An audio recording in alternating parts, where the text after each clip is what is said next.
For many Israelis, it is inconceivable that Hamas continues to hold some 100 Israeli hostages in Gaza after more than a year of war.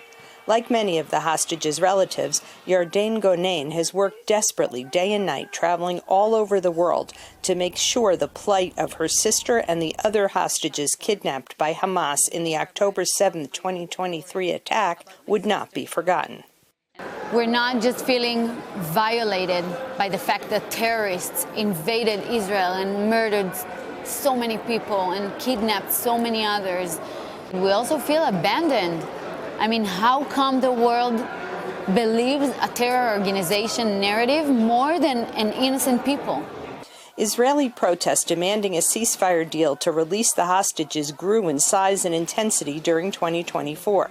They reached a peak when hundreds of thousands went to the streets after it was revealed that 6 young hostages were killed in captivity and their bodies brought back by Israeli soldiers.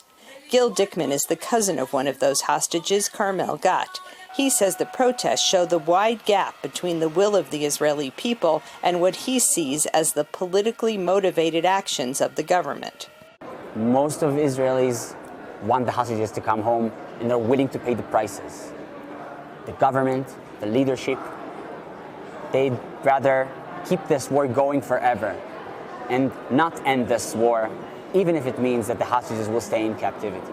Prime Minister Benjamin Netanyahu has said that ending the war with a hostage deal and a ceasefire would mean that Hamas stays in power and could present a threat to Israel in the future.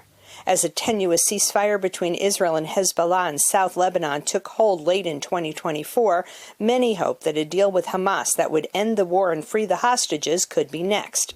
But until that happens, many Israeli analysts and politicians say the society is still trapped in the trauma of October 7th. We're traumatized from what happened to us, and it's going to take a long time to rehabilitate the Israeli society. But I think there is no rehabilitation without bringing them back home. That's the first step.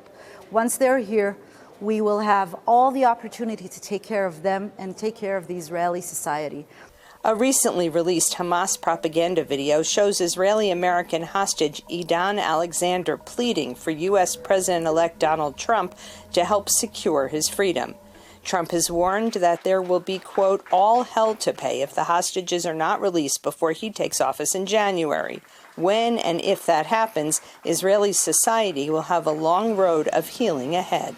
Linda Gradstein, VOA News, Jerusalem.